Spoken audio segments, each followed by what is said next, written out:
I found myself standing in the groom's suite, sweaty hands tightening around a flash drive my sister had just slipped into my pocket. A gift, she said, from someone who couldn't attend the wedding. She didn't explain, didn't even meet my eyes. Just patted my chest once, the way people do when they know you're about to be hit by something you can't see coming. The flash drive weighed about 1,000 pounds in my hand. I knew I shouldn't look. Knew I should be buttoning my jacket, fixing my tie, walking down that aisle to marry the woman I'd promised forever to. But something about the way Sarah had looked at me, not pitying, not warning, just broken, made it impossible to ignore. My name's Matt, and I was supposed to get married last November. Instead, I ended up locked in a church storage room, still wearing my boutonniere, hunched over my laptop while the entire congregation waited, watching hotel security footage of my fiancée, Sophie, wrapped around my brother-in-law like they were already on their honeymoon. But let me back up. You need to know how we got there, because heartbreak this big doesn't just happen out of nowhere. It builds like a slow leak under the floorboards until one day the whole house just caves in. Sophie and I had been together for 6 years. She was beautiful in that effortless way, like she woke up with the kind of charm most people spent their whole lives trying to buy. Sharp-witted, a little impulsive, the kind of woman who could make you forget your own name if she laughed in the middle of a sentence. I was the opposite. Solid. Steady. Always checking the locks twice, making to-do lists for my to-do lists. Where she was wild, I was measured. Where she was passion, I was patience. And it worked, or at least, I thought it did. 6 months before the wedding, my sister Sarah married her college sweetheart, David. Good guy. Accountant. The kind of man you'd trust with your passwords and your life. They seemed happy, the kind of happy that made you think maybe forever wasn't just a word people tossed around to make themselves feel safer at night. Sophie and I danced at their wedding, drank too much champagne, slow danced until the band packed up. She whispered that she couldn't wait for it to be our turn.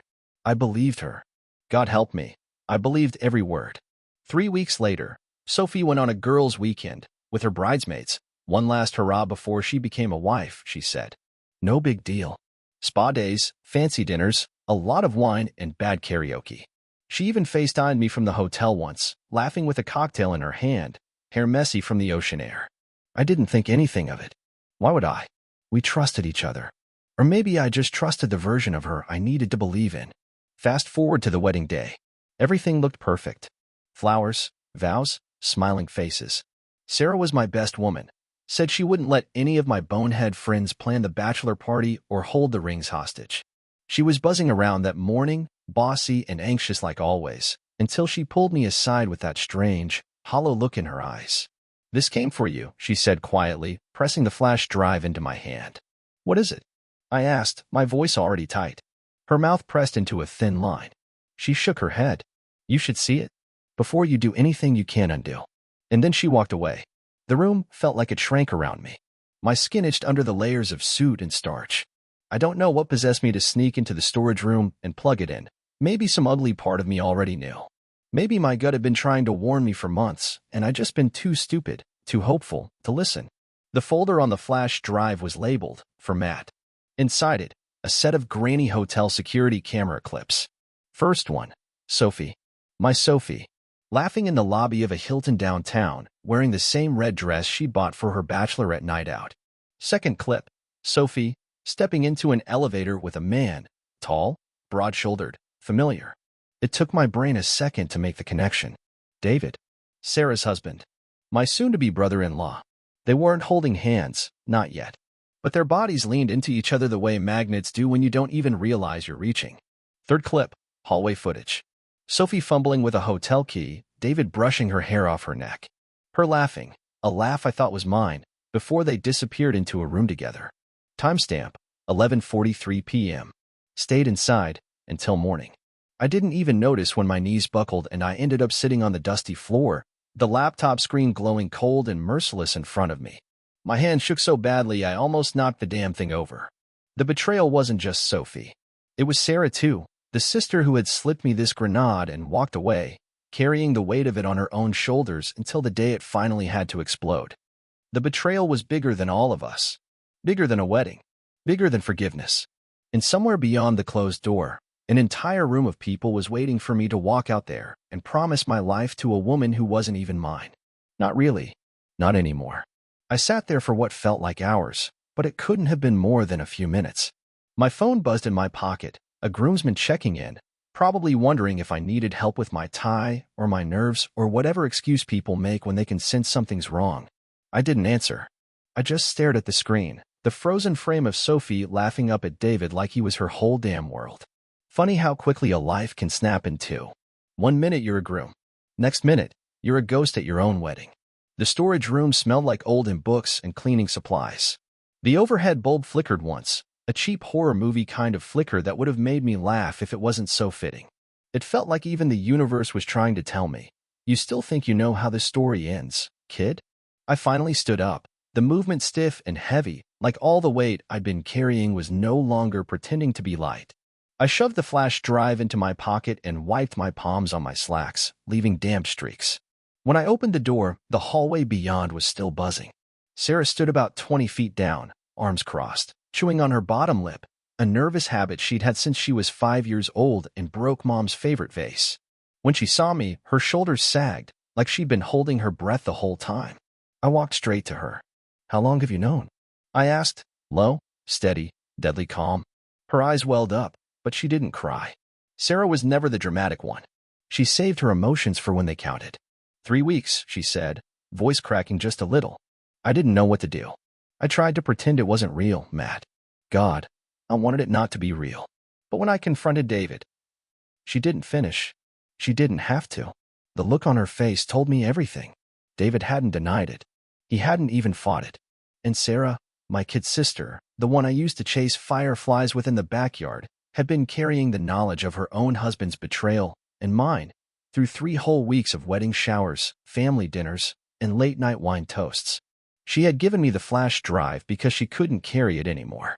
And maybe because she knew that what I was about to do needed to be my choice. I looked past her, toward the open doors of the sanctuary, where the organ was already starting to play the prelude. Guests were filing into pews. Smiles. Cameras. Little kids in bow ties wriggling in their seats. Every bit of it built on a lie thick enough to drown in. Sarah touched my arm, light, trembling. "Matt, whatever you decide, I'll back you." I nodded, but it felt mechanical, like my body was still pretending to be human while my heart stood back and took notes. I thought about confronting Sophie right there, marching into the bridal suite, shoving the flash drive in her face, demanding answers. But something in me, something old and tired and smarter than rage, said no. If she was capable of doing this, of smiling through fittings and vow writing and first-look rehearsals while sleeping with my sister's husband behind closed doors, then nothing I said was going to shake her. No confrontation would fix this. This wasn't a misunderstanding. It wasn't a mistake. It was a choice she made over and over again until it became a second language. And now, it was my move. I felt strangely calm as I pulled my phone from my pocket and dialed Mark, my childhood best friend, the guy who'd stood by me through breakups, job losses, hangovers, and that one time I totaled my first car trying to impress a girl. He answered on the first ring. "You good, man?" he asked. I could hear the buzz of the wedding crowd behind him. "No," I said, "but I'm clear." Pause. "You want me to get the car?" "Yeah," I said quietly. "Get the car. Give me 5 minutes." I hung up and turned back to Sarah. She was biting her lip again, tears slipping loose now. "I'm sorry," she whispered. "You didn't do this," I said. "You saved me from it." She nodded, wiping her cheeks, mascara smudging. "Can you get my mom?" I asked. "And Dad? And tell the priest? I'll handle the rest." Sarah hesitated, like she wanted to argue, to find some way to fix the shattered remains of this day. But in the end, she just squeezed my hand once, a small, fierce thing, and ran off to find them. I stood there alone for a second longer, letting the truth sink all the way down to the marrow of me. I wasn't about to marry the love of my life. I was about to walk away from a woman I didn't even know. And the strangest thing? Somewhere deep down, under the ache and the anger and the humiliation, I felt free. When you imagine calling off a wedding, you probably picture something dramatic, a scene out of a movie, maybe. A groom shouting, "I can't do this," while gasping guests clutch their pearls and someone drops a tray of champagne flutes. Real life's quieter, heavier. When I stepped into the main hallway, tuck still stiff on my shoulders, I could feel the weight of 100 expectations pressing down on me. Every smiling face. Every chair tied with a perfect white bow. Every flower petal scattered like breadcrumbs down the aisle leading to a future that wasn't real. Mark was already pulling up to the side entrance in his old Jeep, doors off, engine rattling like it might die of a heart attack at any second. He didn't honk, didn't make a scene, just pulled into view, engine humming like a heartbeat I could follow out of this mess. Sarah was walking back toward me with Mom and Dad in tow. Mom's face was pale, not angry, not confused, just worried. Dad Joe was clenched so tight I thought he might shatter a molar. No one asked for an explanation. Not yet. Are you sure? Dad asked quietly, gripping my shoulder. I'm sure, I said. No wobble in my voice. No second guessing. That was the thing about the kind of betrayal I just witnessed. It didn't leave room for maybes. It was a yes or no. Stay or go. Burn the house down or keep living inside it pretending the flames were just extra warmth. Mark jumped out of the Jeep and jogged up to us, tux jacket in one hand, sneakers scuffing the gravel. You ready? He asked. I steady. Yeah, I said. Let's do it. Mom looked like she wanted to cry, but she didn't. She just nodded and kissed my forehead like she had when I was a kid about to get stitches, proud of me for being brave, heartbroken that I needed to be. Sarah pressed the flash drive into my hand again. You want her to have it? She asked. I thought about it for half a second. No, I said. She already knows what's on it. The guests were settling now. Music shifting from prelude to processional. People standing. Camera phones lifting. Heads craning toward the back to catch the first glimpse of the wedding party. It was supposed to be my moment. Instead, I turned my back to it, walked out the side door with Mark, and let the whole illusion crumble without me. As we pulled away, the church slipping out of view in the side mirror, my phone blew up. Calls. Texts. Half a dozen people asking where I was. Asking if everything was okay. Asking if this was a joke. It wasn't. I tossed the phone onto the dashboard, face down. Didn't want to hear it. Didn't want to be convinced. Didn't want to be begged. I just wanted out. Mark didn't say anything for a while. Just drove, windows down, letting the cold November air slap some of the numbness out of me. Finally, about 10 miles outside of town, he glanced over and said, You hungry? I laughed, a short, broken sound, and shook my head. Not really. He nodded, like he understood, then said, Tough. You're eating anyway. We pulled into a greasy little diner on the edge of nowhere, the kind of place that hadn't changed its wallpaper since 1973 and where the waitress calls you Han, whether you're 8 or 80. I sat in the booth like I was made of stone while Mark ordered us 2 burgers, 2 coffees, and a basket of fries. When the food came, I just stared at it. Steam rising, ketchup bottle sweating on the table between us. You did the right thing, Mark said eventually. You know that, right? I didn't answer. Because part of me wasn't sure. Part of me felt like I'd just set my own life on fire and walked away whistling. But another part, deeper, older, the part that had been suspicious the minute Sophie stopped smiling the same way, knew better. Knew that sometimes walking away isn't failure. It's survival. You would have been miserable, Mark said, dunking a fry into a mountain of ketchup. Miserable and stuck. She doesn't love you the way you love her. That's not marriage. That's a hostage situation. That cracked something in me. A huff of breath that wasn't quite a laugh, wasn't quite a sob. He was right. The love I thought we had? It was real, but it wasn't shared. Not in the way that mattered. Sophie loved the idea of me. Loved the version of us that looked good on paper. Loved the future that felt safe. But me? She didn't love me enough to choose me when it counted. She loved herself more. And maybe that's the ugliest truth about betrayal. It's not always about someone wanting someone else. Sometimes it's just about them choosing themselves at your expense. I finally picked up a fry, dipped it half-heartedly, and said, What do I do now? Mark shrugged. You live. You heal. You let this suck for a while. And then one day, it won't suck quite as bad. I nodded. Didn't say much else. Because deep down, I knew he was right. But right then, it still sucked. It sucked like nothing I'd ever felt before. And somehow, sitting there in that grimy diner booth under buzzing fluorescent lights, a runaway groom still wearing a wrinkled tux, I realized something else too. This was the first step towards saving my own damn life. Even if it hurt like hell. 2 days after I left the church, Sophie showed up at my door. I heard the knock before I even saw her. That soft, tentative kind of knock you use when you're not sure you deserve an answer. I was sitting on the floor of my apartment, surrounded by half-unpacked boxes and the leftovers of a life that had started to fall apart long before the wedding collapsed. I hadn't gone back to the place we'd picked out together, that condo with the perfect little breakfast nook she'd fallen in love with. I let her keep it.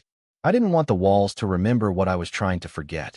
When I opened the door, Sophie stood there in jeans and a sweatshirt, her hair pulled back in a messy bun, no makeup. She looked young, fragile, like the version of her I first met at that art gallery downtown, smiling nervously over a cheap plastic cup of Chardonnay. For a second, I saw her, really saw her, and almost forgot everything. Almost. She tucked her hands into the sleeves of her sweatshirt and said, "Can we talk?" Her voice was small, careful, like she knew she was stepping into a house on fire. I didn't say anything, just stepped aside. She took it as permission. She walked in slowly, looking around like she expected to see some version of her old life still lingering. But all she saw were bare walls, stacked cardboard, and the kind of hollow silence that grows when trust dies. She turned to me. "I'm sorry," she said, fast, like she thought if she got it out quickly enough it would somehow undo everything. "I know," I said. Her shoulders sagged. Maybe she expected a fight. Maybe she thought I'd scream or throw something or beg for an explanation. I didn't. I was past the part where I needed anything from her. "What happened?" I asked. My voice was steady. Too steady. She flinched like the question had teeth. "I don't know," she said, wrapping her arms around herself. "It wasn't planned. It wasn't love. It wasn't even real." I just looked at her. "No," I said. "Looked pretty real from the security footage." She winced. "Good. Because the truth? I needed her to feel it. Even a fraction of what I felt. I didn't sleep with him," she blurted out, voice trembling. "It wasn't like that." I raised an eyebrow. "You think that's the part that matters?" She swallowed hard. Her eyes filled, but I didn't move to comfort her. I wasn't her safe place anymore. "I was scared," she whispered, "of how much you loved me, of how much I didn't deserve it. I didn't know how to stand still inside something that good without ruining it." For a second, just a second, I almost felt sorry for her. Because that was honest. And it didn't make a damn bit of difference. "You should have told me," I said. "You should have looked me in the eye and said you weren't ready. You should have said you didn't know how to stand still." "I know," she said. "I know." The words hung there, limp and useless. There wasn't going to be a grand apology that made any of it okay. There wasn't going to be a tearful reunion where we ran back into each other's arms under a montage of soft music and second chances. There was just this, two people standing in the ruins of something they both helped burn down. She took a deep breath. "I still love you," she said, voice breaking. I nodded. "I know," I said again. And I did. But sometimes love isn't enough. Not when it's the kind that crumbles under the weight of the first real test. Not when it's the kind that reaches for someone else's hand the minute yours feels too heavy. She wiped her eyes with her sleeve, leaving damp tracks across her cheeks. "I just wanted to tell you that," she said. "Even if you never forgive me. Even if you hate me." "I don't hate you," I said, and it was true. I didn't. I pitied her. Because one day she was going to look back and realize she hadn't just lost me. She'd lost the version of herself that was capable of being truly loved. "I wish you peace, Sophie," I said softly. She blinked like I'd slapped her. And maybe, in a way, I had. Because forgiveness without permission to come back, it's its own kind of goodbye. She nodded, once, sharp and fast, like she couldn't trust herself to speak again. Then she turned and walked out of my apartment, out of my life, without looking back. The door clicked shut behind her. No dramatic music. No tears on my end. Just the quiet, solid finality of a chapter closing. I stood there for a long time, staring at the door, feeling the weight of the last 6 years settle somewhere deep in my chest. It wasn't grief. It wasn't even rage. It was something quieter, something closer to peace. Because for the first time in a long time, I wasn't holding on to someone who didn't know how to stay. I was finally holding on to myself. The thing no one tells you about canceling a wedding is that it's not just one decision, it's 1,000 little aftershocks that keep hitting long after you think the worst is over. It wasn't just me and Sophie. It was everyone. Family, friends, people who'd booked flights, bought gifts, sent cards that said things like "to a lifetime of happiness," in curly gold script. And now, there wasn't even a polite script for this. The first wave hit the day after Sophie left my apartment. Mom and Dad showed up, uninvited, carrying a casserole dish like we were mourning a death. Which, I guess, we were. Mom hugged me the second I opened the door, pressing her cheek against my chest like she could smother the hurt if she held me tight enough. Dad stood awkwardly to the side, clearing his throat, looking everywhere but at me. We sat at the kitchen table, the same table where Sophie and I used to sit with laptops and wedding spreadsheets, and Mom served up baked ziti like it was a life preserver. For a while, no one said anything. Then Mom dabbed her napkin at her eyes and whispered, "Honey, you didn't do anything wrong." I nodded. Because that's what you do when someone's trying to comfort you with a truth you already know but can't quite feel yet. Dad finally spoke, voice rough. "We're proud of you." That hit harder than I expected. I looked up, surprised. He shrugged. I steady.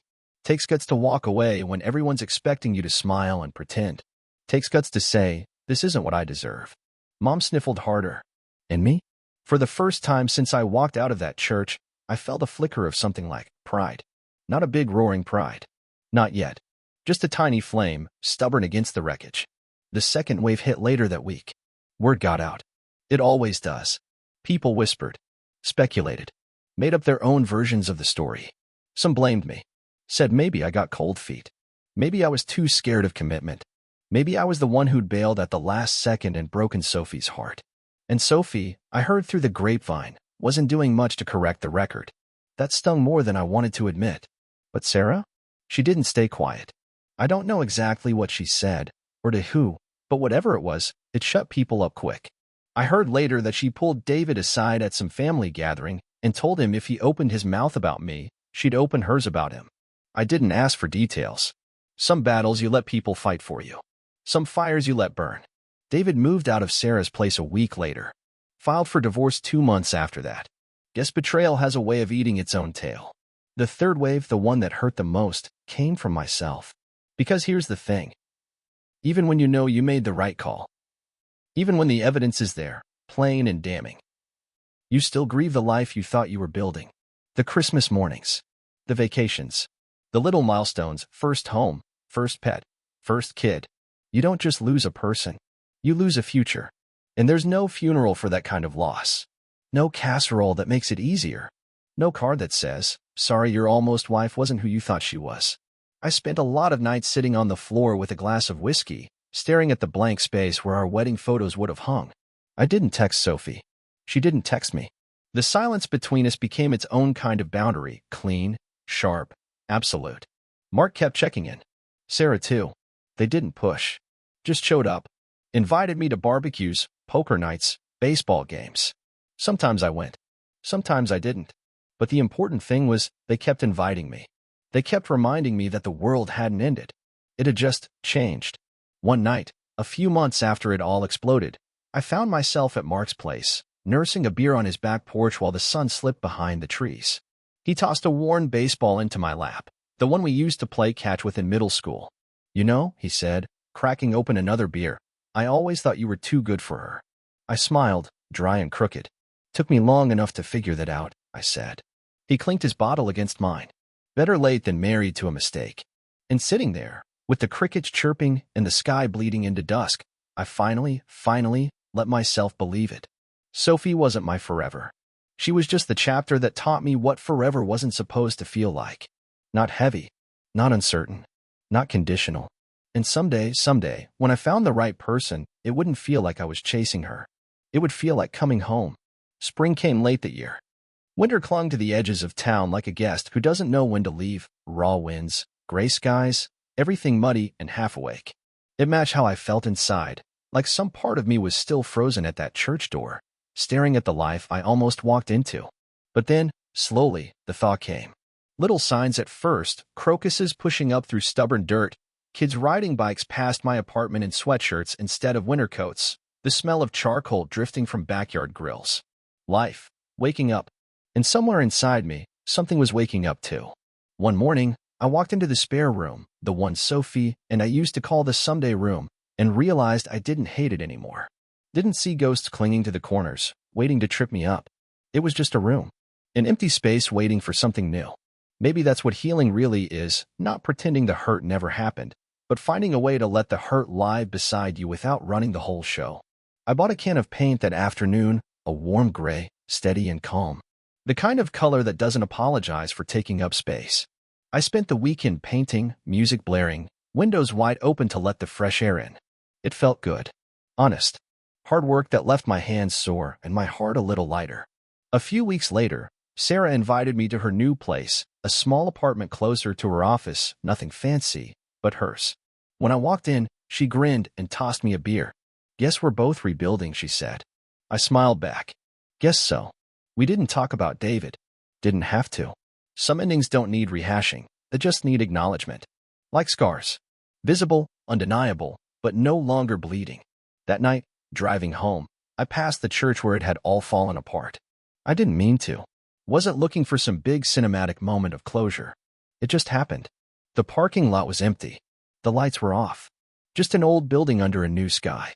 I pulled over anyway. Got out. Stood there for a minute, hands in my jacket pockets, breathing in the cool night air. The steps leading up to the sanctuary door looked smaller than I remembered. Funny how fear makes everything seem bigger when you're standing in its shadow. I didn't go inside. Didn't need to.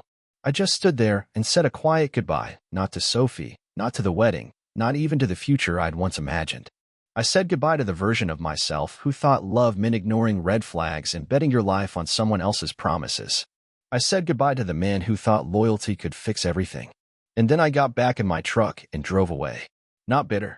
Not broken. Just free. A few months later, I met someone new. Not through an app. Not through a blind date. Just an ordinary afternoon at the hardware store, reaching for the same box of screws. She laughed. I apologized. We got coffee. Her name's Anna. She's kind. Steady. The kind of woman who listens more than she talks and means it when she says she'll call. We're taking it slow. No countdowns. No pressure. Just two people building something real, one small moment at a time. And the best part? With her, I don't feel like I'm standing on a trapdoor waiting to fall through. I feel like I'm standing on solid ground. Finally. Some days, I still think about Sophie. Not often. Not with anger. More like you remember a house you almost bought, beautiful from the outside, but with cracks hidden deep in the foundation. A part of me will always wish her peace. But a bigger part is just grateful. Grateful that she showed me what I didn't want. Grateful that she let me go, even if it was the hardest way possible. Because now, when I look at Anna across a diner booth or hear her laugh at some dumb joke I make, I don't doubt. I don't wonder. I just know. Real love doesn't make you question your worth. It reminds you of it. And the life I'm building now? It may not be flashy. It may not be what I once pictured. But it's real. It's mine. And this time, it feels exactly like coming home.